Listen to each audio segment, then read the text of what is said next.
Network Automation Nerds podcast.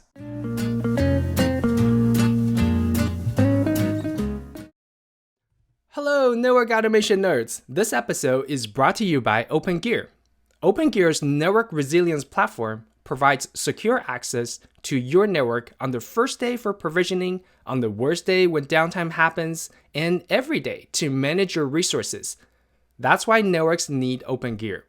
OpenGear provides smart out-of-band management, supports Docker containers and zero-touch provisioning while giving access to all your network resources with the Lighthouse software solution.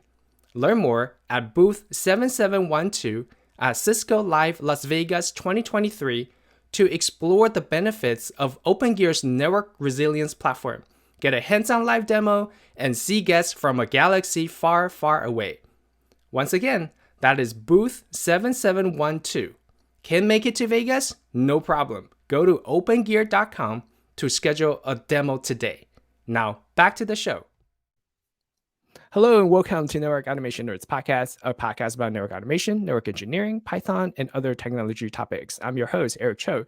Today is the part 2 of our conversation with Nick Russo and Tim McConnaughy that we talked about, in part 1 of the podcast, we kind of discussed the self-publication, more of an intro background, and kind of would dive a little bit into our whys and brand building as part of this book publishing journey. And in part 2, we're going to dive a little bit more about, kind of our lessons learned and the concrete tools that we've used to having distribution, or maybe like just kind of logistics. So let's dive right in. So we, in part 1, we talk about our whys, or the opportunity to publish a book. But I also want to continue that thought and say, why do we want to self-publish, right? So Nick, I'm sure there are publishers or traditional publishing companies that have reached out to you and try to work with you, and same to you, Tim. And why do you choose to self-publish, or or not, right? So why don't we start with you, Nick? Yeah, it's kind of a mix. So just to clarify, so when I do my O'Reilly courses, just as an example, and I guess Sure. I'm gonna expand the scope of publishing to publishing anything, not just books, Yep. because for me, I'll explain my logic here in a minute. But when I do courses through O'Reilly, there's actually a middleman. It's actually the company Pearson. And for those who don't know, Cisco Press was a joint venture between Pearson and Cisco. So basically, the company, the big behind the scenes publisher behind the Cisco Press war machine is Pearson. And Mm-hmm. they're a big company. They know how to publish books. They have a lot of experience. They have a very detailed process. I have good relationship with my executive editor over there. We've been working together for years. And so when I do those trainings, they're through a big publisher. I recently I had someone reach out to me in December who said, "Hey, we're starting this new site. We want you to do network training there and blah blah blah." And I looked at the prospects of it. I listened, just to a brief summary of what their plan was, and I said, "Thanks, but no thanks."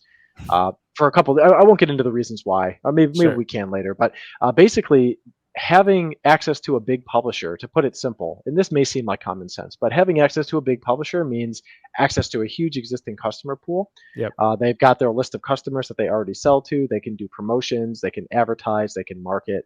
They have a huge reach, not just in B2C, but also B2B businesses, which are extremely difficult. Someone like me, I couldn't just walk up to FedEx and sell them $10 million of training. That's never going to happen. Yeah. So I would need the reinforcement of Pluralsight or Pearson or someone to help with that. And then of course I would get a tiny share of that contract.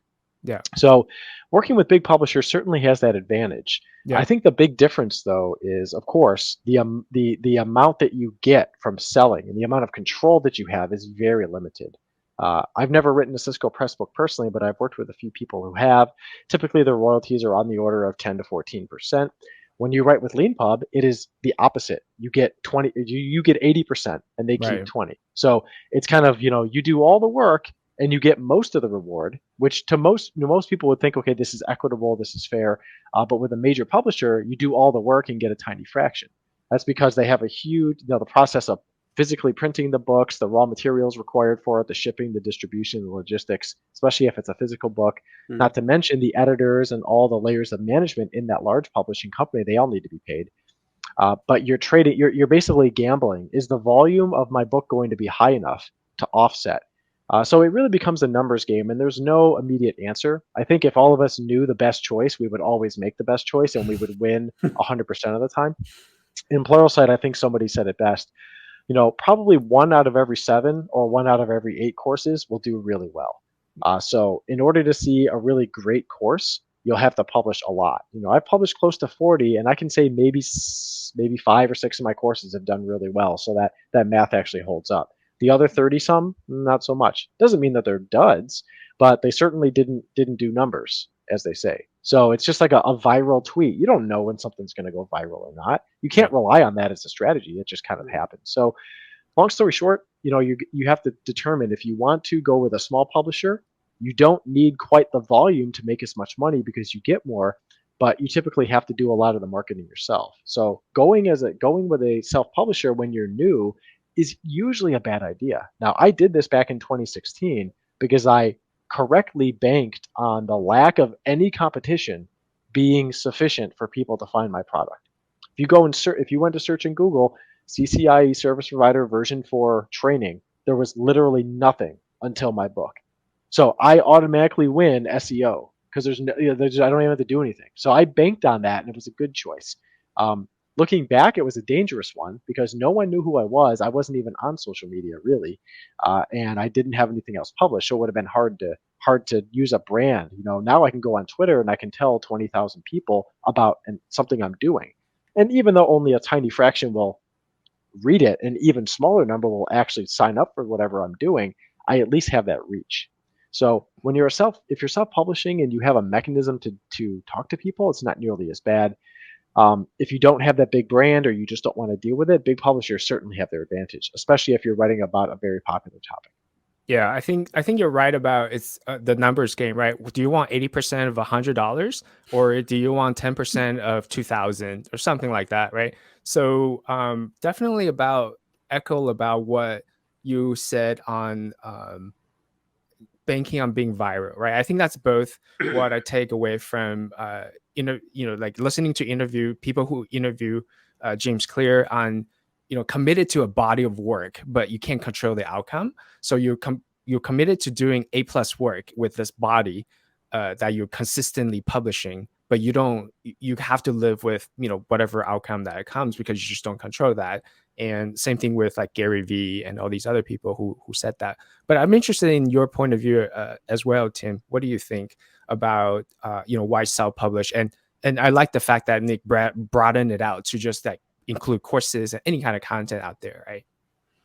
Yeah, I mean, to be fair, between the two of you, you actually probably have a lot more of to say about this than I do. I've actually, I've only before now, I've only published my Lisp and VXLAN workbook, and that was through LeanPub. And then, of course, I've done one Pluralsight course, which I guess that counts as like a big publisher instead. Yeah. Now, why I did LeanPub I'll be completely honest, the reason I did it through LeanPub was because it was the easiest. I actually went to Cisco Press first because I was Yep. at Cisco at the time, and we were required to basically give them the right of first refusal. They weren't interested in it because they said the market for Lisp is pretty small, and they were right, of course. Small But for them, for small traditional publisher, right? that's what it is. That's what Yeah. it is. I mean, Cisco Press, they're working numbers, right? So Yeah. so for them, it didn't make any sense. So I went and I talked to Cisco Legal, which of course is another thing we all have to do working at Cisco, and Yeah. they gave me clearance to do it through LeanPub, and they were Mm. happy for that. And I'm amazed that I'll be completely honest, and I agree also that the LeanPub is very fair and equitable. Keeping 20% and giving you 80% is like you won't find those terms pretty much anywhere. So FYI, I mean, throughout my dealing with all the publisher that you could think of when you go to like a trade show, right? I think the highest I've seen was 50. But yeah, please go ahead, Tim. no, that's fair because you have way more experience like with other publishers as well. So I guess I could just say my case. But Yeah. anyway, so I'm actually amazed because I did very little marketing for that book. I mean, you wouldn't even call it marketing, right? I just went on Twitter and my blog and some other places, YouTube channel, and just was like, hey, here's this workbook. And of course, because I was at Cisco and because it's not like official training material, I couldn't say like, hey, you could use this for your CCIE enterprise infrastructure or anything like that. Although it would be helpful for that, because Lisp and VXLAN is what drives SDA. So I had to be very careful with my wording there. So it was like even knocking myself off at the knees even before I can start. But to this day, I don't know how it did as well as it did with so little marketing and no tie-in to a proper a popular certification. but I think think it's probably similar. It's probably similar to mine. Is if you go on SEO and you type in Lisp and VXLAN, whatever, I don't know exact title, but you were addressing something, and people who go to Google and they type in for that oddly specific search term where there's no one else who covers it, and they're like, oh, this book's only 100 pages long, $17. Oh yeah, okay, that's better than the 800 page do everything OCG that I don't really care about. So I think that and again, I'm not like an SEO guy. I don't really pay a lot of attention to it, but when you're the only one in a market, you automatically win a huge share just because you don't have to. There's nothing on Google that matches the content. So things like that's a big advantage. Obviously, the books you're writing now, Tim, you're not gonna enjoy that at all. I mean, maybe you will, but I guess it depends on how you name it. But at the same time, you type anything about cloud, there's going to be just pages and pages of, so that's going to be a little bit tougher. So I'd be interested to hear maybe more about your strategy for that. Maybe your publisher has an idea, but it's an interesting dilemma. Well, I think also that's getting back to what we were talking about on self-publishing, like finding a better audience, right? Like all the traditional publishers will always gear toward like introductory courses because they have the most base, and the further you move upwards on that pyramid, the lesser addressable market, your total addressable market will be smaller. So even if you dominate that in 100%, it's going to be too small for them, but it's not so small for you. And back to what about going back to your why, right? Do you do it for reach? Do you do it to establish authority, monetary value, and all that stuff? But it is right that it's a different strategy when it comes to kind of the content and where's your market fit right there. Yeah. So I also want to talk a little bit about the tools that you use, and because now we've expanded the scope, then it's like, oh, it's include microphones and lightings, I suppose, and cameras. But but I want to maybe we'll start with you this time, Tim, on what are some of the tools that you use during your publishing process, whether that's for your books or courses or any other format. Yeah, I'll probably leave okay, so from a YouTube perspective, I don't put nearly as much work as I would for like something like Pluralsight for obvious reasons. And I'll just, that's just, I have a Yeti Blue microphone. I have, I upgraded my camera. I have one of these Insta360 ones now. But beyond that, and I think I have Camtasia. So like those are like, and I have a tablet that I can write on that I can, share, and that can become part of but that's it for video. What about audio. Writing? But writing, it's kind of embarrassing. I mean, really, I wrote my workbooks. I wrote them in Word. Yeah. And nothing embarrassed about it. There was nothing special about it. Right. And then I used, I did everything in Putty. I probably did something fairly similar to what Nick did. I just, took screenshots of the correct output, the config, whatever it is, right, and bring it in and just put it in there. For this one, I actually had written the entire thing in Word, and we were talking about this a little bit ago, Eric. Unfortunately. I went and I actually converted it all from Word to the Markua or whatever the thing that a markdown language that LeanPub uses, and that's why I say unfortunately, right? You're doubling your work, but go ahead. But it's I like how I like what LeanPub's doing. I never did it, and so I wrote the whole thing in Word. But honestly, if I had it all to do over again, I might do it all in there Markdown. The next one, if I do another one, I probably will do it in that markdown thing because it was pretty easy to use. It was and the output actually the printed product looks really good, compared to it looks easily as good as the Word one, and you don't have to worry about all the fun little Word gitches and gotchas and problems and whatnot. So yeah, but that's from what writing perspective. But that's it. Yeah. So LeanPub, and what about you, Nick? Yeah, so I can talk a little about that. So I've written 3 books. The 3,000 pager I wrote in Word, which my computer was just a beast. I mean, this was like a trash computer from like 6 years. This is like this I still have it. It's 13 years old now. It Uh, barely even works, but it managed to get through that 3,000 page book, which took a long time to open. nice. One giant Word document. Yeah, not really well designed. That was the first one. No special tooling whatsoever. Yeah. The second book started off as a Word document, but then I turned it into a LaTeX document. I made a YouTube video that described how all I that works. remember And you that. guys Yeah. I may have remember seen that that. video. Yeah. So Yeah. there's a lot of tooling involved. CI/CD pipelines, testing, automatic. Basically a linter for LaTeX, Yep. automatic publishing into an AWS bucket. There's a whole tool chain behind it.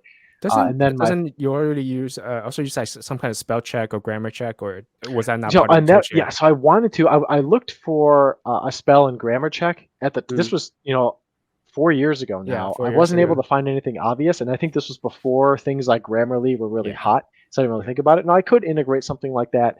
Um, I don't know if Grammarly can read LaTeX. I don't even. There's some questions about how that would work. You can use code to solve any problem. There's no Yeah. question that I could probably figure it out, but I don't know if I care enough. Yeah. So that's out there, and I can easily update the book through a pipeline. I can do a git push, new book publishes. It's kind of like make your own LeanPub, just the Yeah. poor man's version. Yeah. My third book, I actually did use the Mark UA or whatever they call it at LeanPub. Yeah. This was just a collection of my blogs. I paid a photographer for some pictures just so it looked a little bit better. And to Tim's point, when you use their system, you do your git push. When it gets pushed into GitHub, they get notified, maybe like some kind of webhook system, and then they go and auto publish your book on every git push. Yeah. And they also publish it in all available formats. Yeah. Because their system is like, oh, you get the EPUB and the Mobi, and I'm not an expert on that, but all those different formats are available. It's very easy to use. Version controls built in. So I thought that was a really cool way to do that. You could probably write nonfiction books or even non-technical nonfiction. You could probably write a history book or a cooking book, but I imagine most people are going to use that kind of technique for technical stuff. Most professional chefs are not going to use GitHub for their recipes, right? So Yeah. it's probably going to be limited mostly to the technical community. I will say that another person I know who has been doing a bit of writing on the side, he started using Grammarly. He's not a native English speaker. His English is actually not very good, even though he's very smart. So Mhm. Grammarly is particularly helpful for him because now he can spend more time thinking and solving problems and not worrying about singular and plural and all kinds of the weirdness of English grammar doesn't have to bug him anymore. So there are certainly some valuable tools there. I don't want to take too much time. One more thing I will say is that from our Pluralsight courses, a great way to get your audio level where it needs to be, I use a service called Alphonic. I used to just go to their website and drag and drop files, which is cool, but then I figured out they had a REST API, a really strong one, and you can see where this is going. I would say, look, here's all my audio files, upload them, wait till they process, download them again, and now I have all these nice audio files, and then I just put them back in my Camtasia project, and now my audio sounds better. And by the way, I have the world's cheapest microphone, the Blue Snowball, $70 on discount. Still use it, and Yeah. people still tell me about how great my audio sounds. So it's Yeah. like win-win. I spend $20 a year on that to get perfect audio, not just the quality, but also the sound level and everything. Yeah. On a $70 mic. So Yeah. completely good deal there. +1 for Aophonic. I use that for my entire plural site, and I think you actually recommended it to me. It's And, great. and it I love it it. was awesome. Yeah. Yeah. Did you use Nick's affiliate link or? No, I So don't. he gets like I, 2 I, cents. I really should. I've given them so much positive press, but no, they're great. I think you can get like 2 hours free every month, even if you don't sign up. So if you're just a casual, want to mess around with it, you can. But no, I've been a paying customer for a long time. It's things like that can really. I think if you look at it just from an economics perspective, it's like, do I want to Oh yeah. spend this is just a USB mic. I don't know the name of the fancy system. It's like DLR or something, some fancy Yeah. mic system, whatever Yeah. it is. Like, do I really want to spend $5,000 on a fancy rig? Yeah.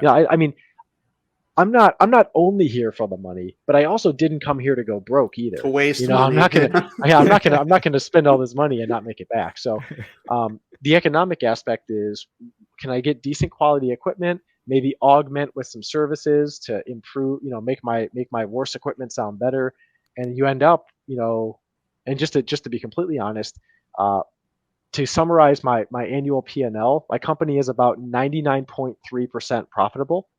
So my costs are less than 1% of my revenue. And I try to keep it right around that number because, again, I don't want to just buy a bunch of junk that doesn't actually help me perform. Yeah. So it's another important aspect.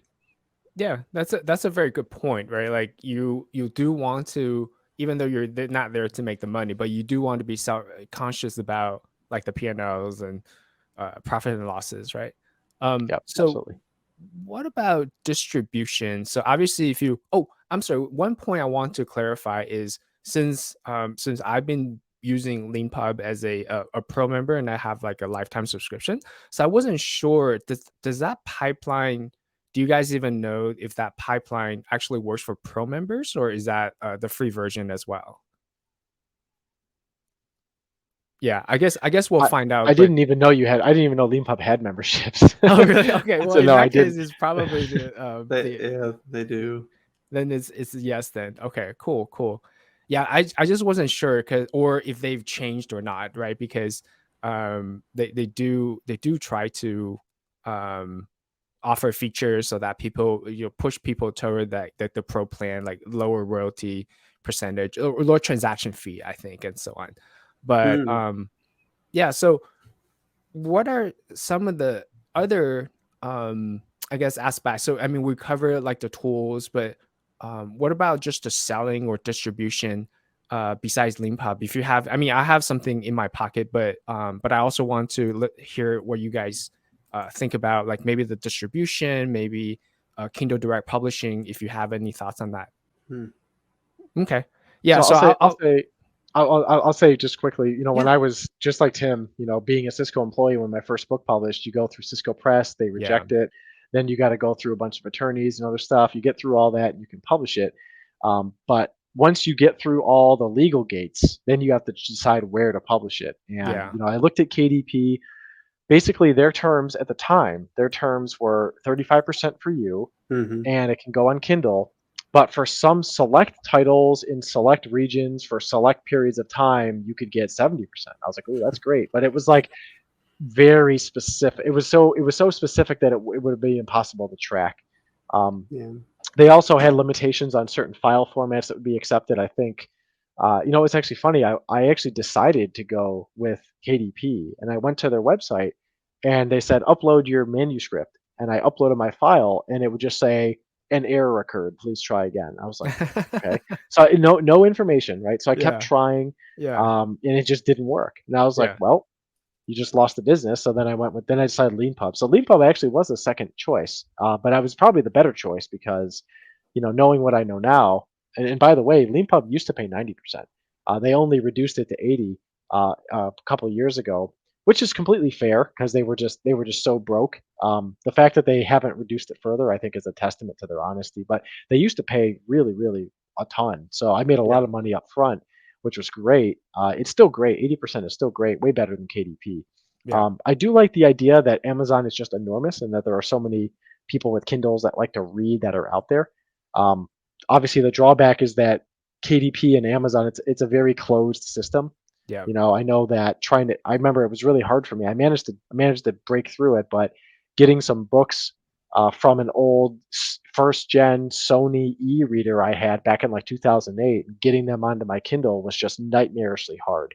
Yeah. So that closed ecosystem is also a little bit hard, and I think as engineers we tend to dislike black box systems like that because we don't, we all like to share information, and KDP seemed a little bit harder. That to me, again, outsider looking in, it seemed a little bit better suited for maybe like a novel writer or someone else. Maybe I'm wrong. Maybe KDP is good for technical stuff. I don't know. What do you think, Tim?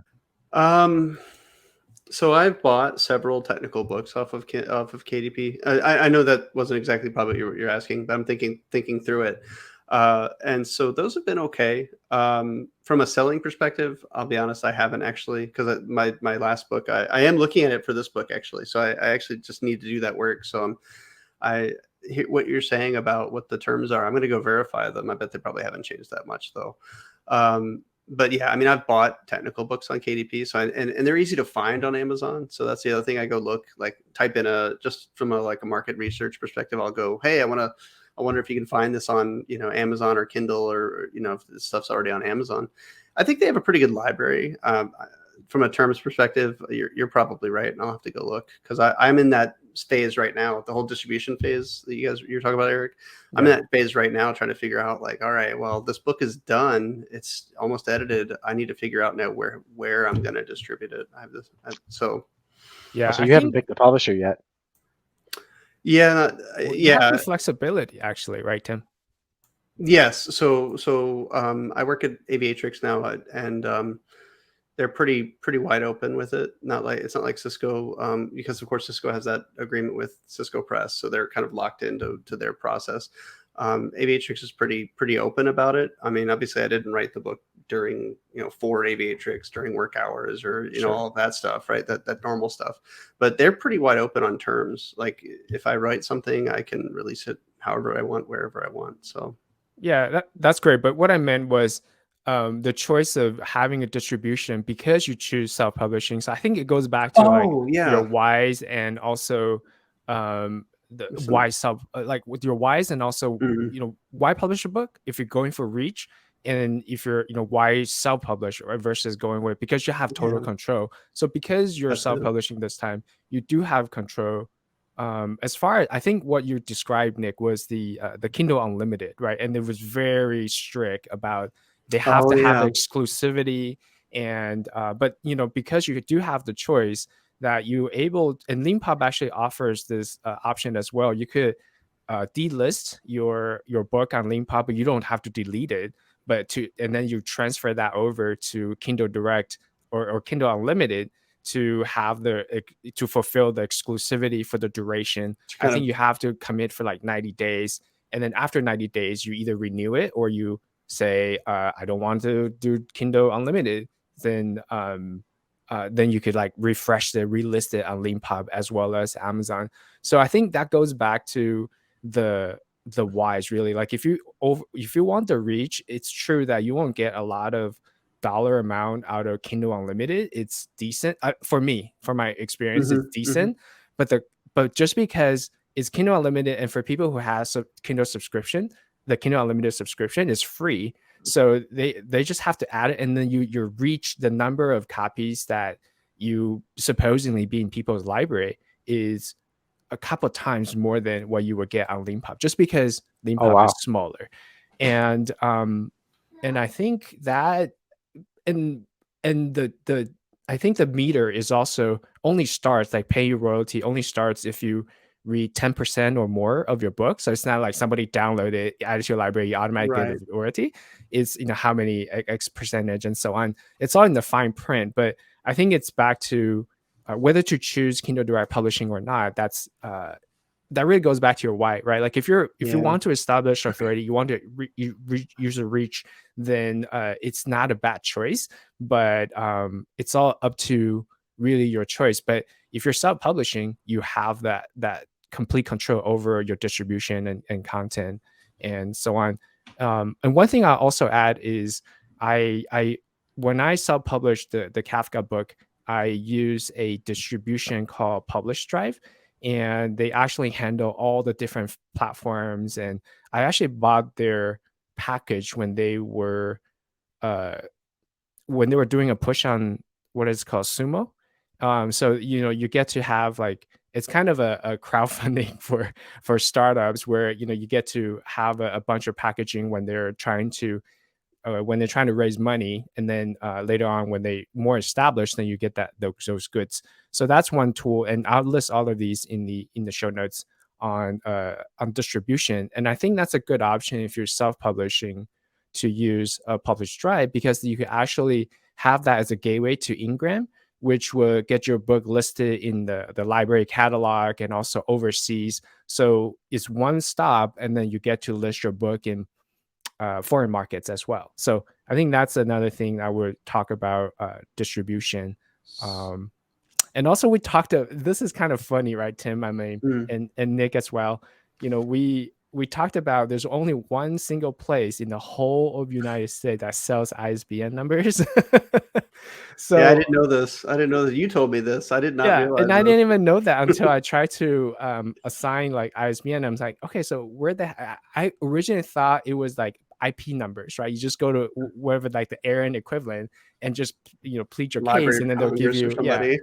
they'll give you something. But it turns out there's this company called Boker that I don't even know that's how they pronounce it, BOWKER, that they sell ISBN and they only sell in bulk. So you could buy one for X amount of dollars, but each format of your book, like Kindle and print copy, then each of them requires one ISBN number. So that quickly adds up, right? You want one in, like, I don't know, PDF, and then one in print, and then one in hardcover, one in EPUB, and one in Mobi. So then all of these format adds up, and then you ended up just one book will cost you like 6 or 7 ISBNs, and that's in the hundreds of dollars. So that's kind of interesting, I guess, side information that I found out until I started doing self-publishing.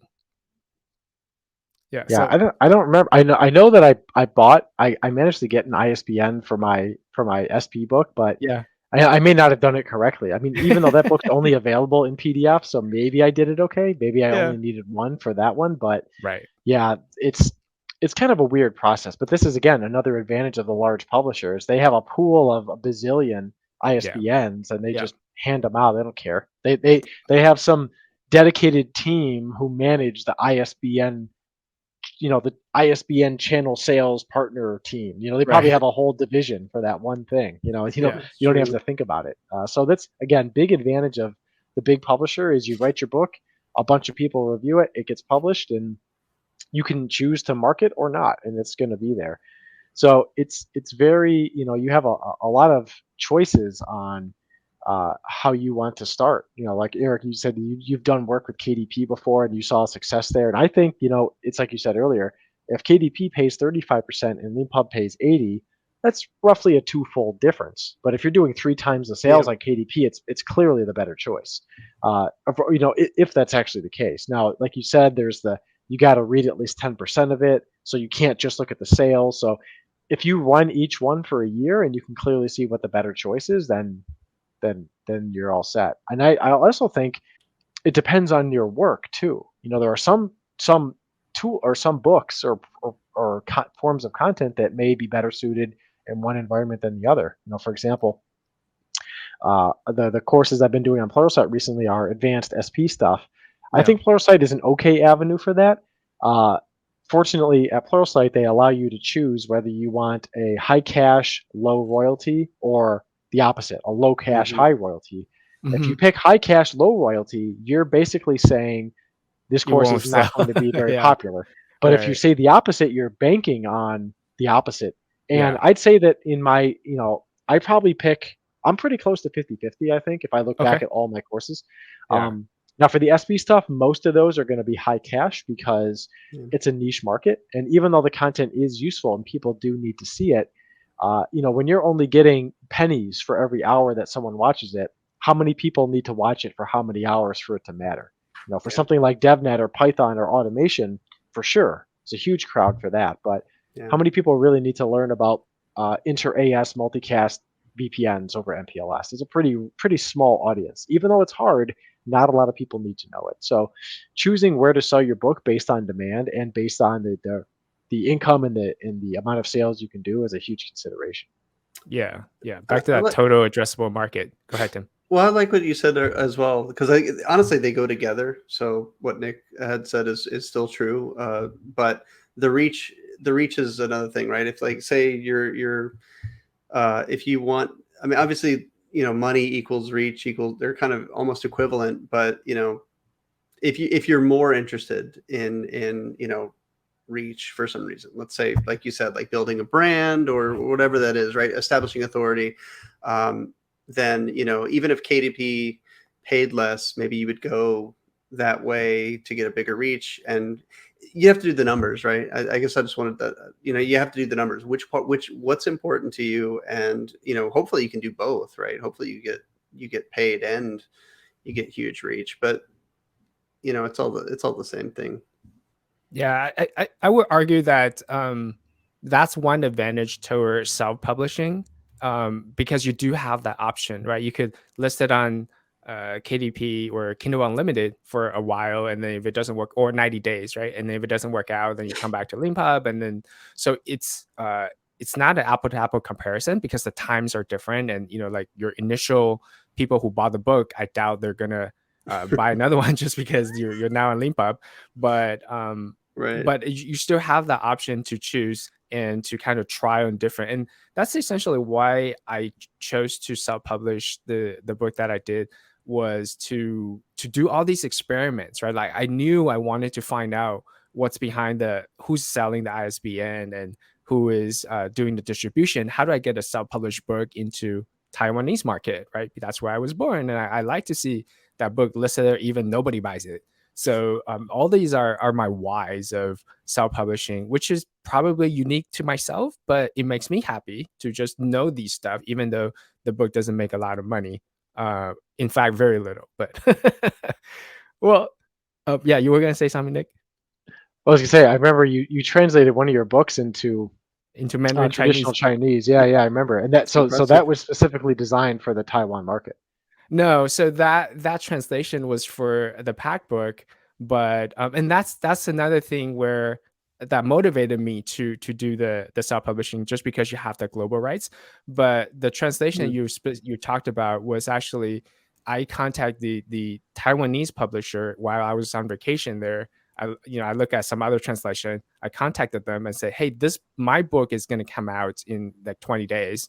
And then they have a partnership, existing relationship, they could bid on it, so they bought the translation rights, and then I went ahead and translated. So I was wearing dual hats. But yeah, another interesting fact is Nick is a pretty good Chinese speaker, I would say. Horrible. I'm still horrible. You get by, right? Yeah, I can read and speak a little, but my listening is very poor. I listen. I spend an hour listening practice every day, and it's like I don't even feel like I'm getting better. I need like a 10,000 hours of Chinese before I can really understand it. So you need it'll be a lot. more spammers to text you Chinese, and then you can start conversing More with it. spammers. Yeah. Yeah, that was a funny story, Nick. Like, I think you tweeted some of those screenshots out, right? Yeah, Got it was kicked out of pretty. it. It's a silly conversation. Yeah, they do pop up every once in a while, and I like to mess with them when I can. Yeah, in Chinese. In That's Chinese, the key. of course. Yeah, in simplified Chinese, which I can't Yeah. help. But Yeah. if you want to converse in anything, I'm here. And Of course. yeah, Thank you. but you'll be learning Chinese with I guess what my Taiwanese friends would say, like an English accent, which I don't agree, but Yeah, we'll see. We'll see how it turns out. Yeah, we'll see how it Maybe turns out. maybe in a year I'll call you up and you can tell me how bad it sounds. No, I'm talking about me. Like, I'm all like, I guess you. whitewashed, right? Because if I converse with you, you'll be like a Oh. salt of like, like a banana kind of an accent. I don't know. Anyways, we got sidetracked a little bit, but I like that. So I think we've been talking about all these about book publishing, or publishing in general, and all the tools we use and all the ins and outs. If I were an audience, I think I would just be overwhelmed a little bit, right? Like, all these stuff, I have to think about what is my why, and I just like kind of not do anything. But I don't want that. I want to encourage people to write. And so I want to ask both of you, and we'll start with you, Tim. How can people get started with just writing, right? Like blogs, or like even just like a really awesome kick butt tweet. Yeah, I don't write any of those, so I don't have any advice on that one. But I don't know. It's an interesting question, right? And I'm sure you guys appreciate it, because someone says, hey, how do you get started writing? And it sounds like so disingenuous to just say start writing, but like I don't know. It's kind of like it's a little bit like a freight train, right? Like you kind of, if it's all up there and you just don't know how to start putting it on paper, some people do that stream of consciousness thing where they'll just start writing, like just Yeah. get the pen moving, so to speak. Yeah. And then, and then they'll find that once they start the freight train moving, it all just starts coming to them. So if you were talking about literally starting writing, that's what I mean. That would be a good way to start if you're really just blocked. But if we're talking about like actually, like somebody saying, I really want to write a book, a blog post, a thing, find something. Obviously, it's like so obvious. Find something that's worth writing about that Yeah. you personally either know enough or can do the research, or just something that you have enough passion about that that you will actually do the writing when it gets Yeah. hard. And that's obviously step one is find something and then really just start writing. And what I find is that sometimes I'll start writing and then I'll be like, okay, I know what I was trying to say, but this is garbage, and I'll toss it and I'll start over, this time with my mind a little better primed for like actually what I wanted to say, right? And then I'll do that a couple times, or I'll get it all out and then I'll go back a day later and be like, this is absolute trash. You need to put some space between you and your writing.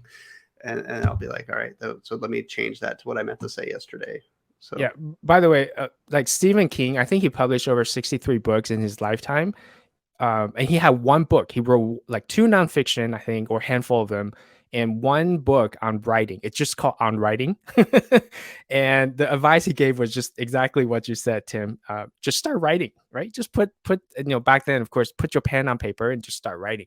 But I'd like to get your thoughts on that, Nick. How can people get started with writing?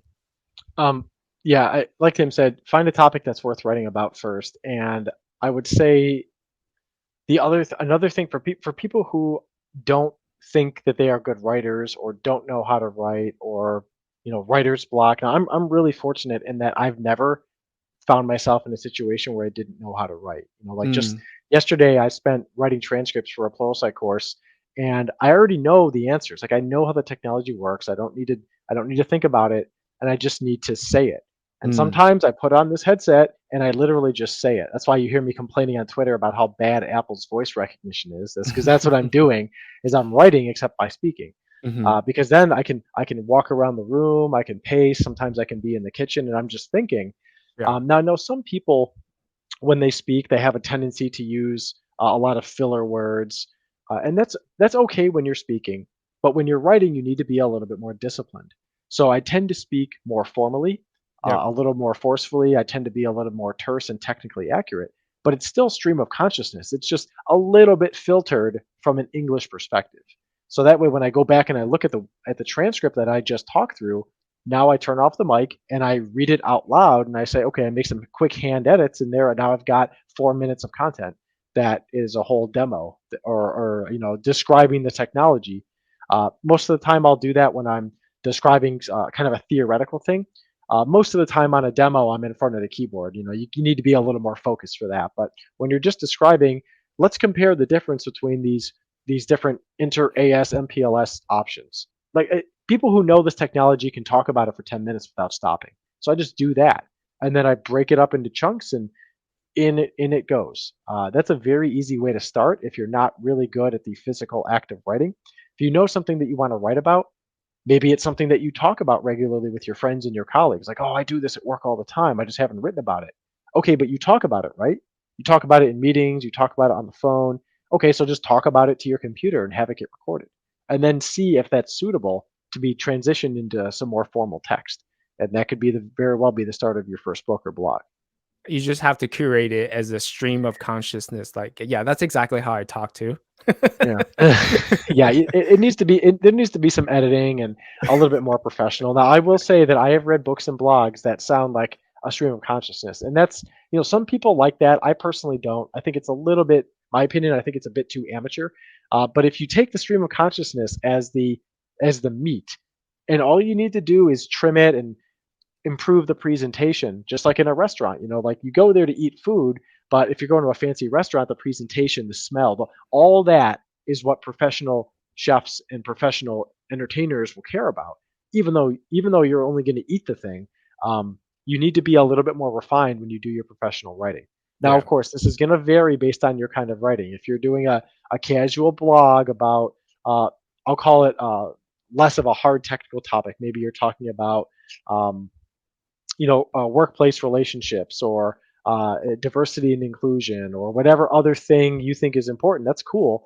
You might be a little more casual there. But if you're discussing, how segment routing imposes labels in an SRTE tunnel, you don't want to be casual about that. So there are you need to apply some judgment based on your audience and also based on the content. Yeah, for sure. All right. So, any final advice for people who aspire to be authors, Tim?